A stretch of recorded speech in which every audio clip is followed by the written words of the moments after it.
Kangan वात में मास दिसी बंद बोरन में लाश दिसी लुड़क अखिन मां हारी थो आवाज तॾहिं तो थारी थो ओ शायर सिंजे धरतीअ जा ओ शायर सिंजे धरतीअ जा तेरी पांदा तारिया जॾहिं गाढ़ा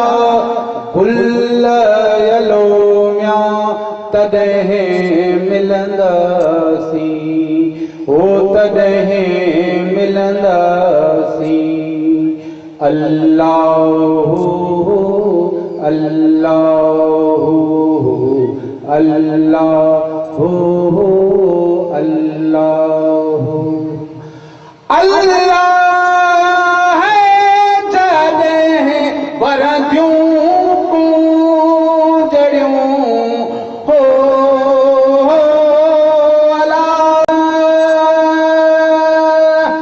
अल्लाह है जॾहिं वरदियूं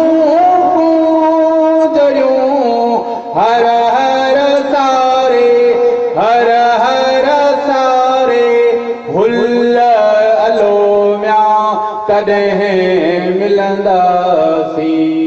अल्लाहु अल्लाहु या वक्त जे कंहिं वहुकिरे में कीअं वहंदी ज़िंदगी आ रोज़ ठहंदी ज़िंदगी आ रोज़ ठहंदी ज़िंदगी ज़िंदगी ही ज़िंदगी ज़िंदगी ही ज़िंदगी तुहमतुन जा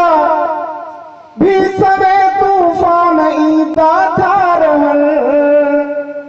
तुहमतुन जा भी सवे तूफान ईंदा था रहन के गिलाऊं ऐं किथे ज़िंदगी ही ज़िंदगी ज़िंदगी ही ज़िंदगी जंहिं सुञातो पाण खे थो ई सुञाणे थो ख़ुदा जंहिं सुञातो पाण खे सो ई सुञाणे थो ख़ुदा पाण में तूं बोल पंहिंजो पाण चवंदी ज़िंदगी आ रोज़ ठहंदी ज़िंदगी आ रोज़ ठहंदी ज़िंदगी इन मस्जिद जो पैगाम कायनात जे खालिक जॾहिं कायनात तख्लीक कई उन मुख़्तलिफ़ वक़्तनि में मुख़्तलिफ़ अंबिया मोकिलिया हू चाहे हा त कुन करे उन कायनात ठाही चाहे हा त कुन हिक ॿिए ते सलामती पेश कयो ऐं असां बिल्कुलु उन जे साम्हूं जेको प्रोग्राम ऑर्गेनाइज़ कयूं पिया उहो अमन जो प्रोग्राम आहे ऐं उहो इन जे लाइ आयो आहे त अचो त हिक ॿिए खे अमन जी प्रचार कयूं अचो त हिक ॿिए खे अमन सेखारियूं त अमन केतिरो ज़रूरी आहे दुनिया में जेकॾहिं असां अमन जी ॻाल्हि कयूं